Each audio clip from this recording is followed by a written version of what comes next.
Welcome to Blizzard Fire. We hope this video helps fire up your solution. You begin by ensuring prerequisites are ready: Net SDK, Visual Studio, and a running SQL Server instance. Once done, create a new C# console or ASB, NET project and add the Microsoft data SQL client new get package so you can talk to the server. Next, prepare a connection string with server name, database, and credentials. Keep integrated security versus SQL auth in mind. Make sure to store sensitive strings in app settings, JSON, or user secrets. Now open your program or repository class to write the first to-do, NET code. You now write the core logic.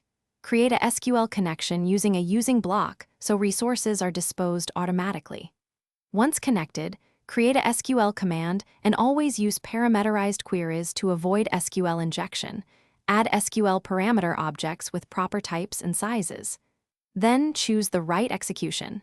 Execute reader for rows, execute scalar for single values, execute non-query for inserts / updates / deletes.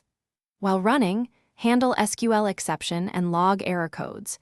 If performance matters, consider connection pooling and async methods like open async and execute reader async.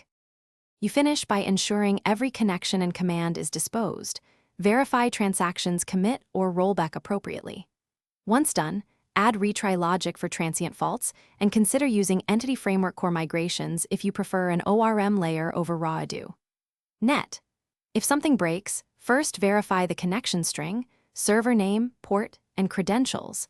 Make sure SQL Server allows TCP connections and firewall rules permit access. One quick troubleshooting tip: test the same connection string in SQL Server Management Studio to isolate app versus server issues.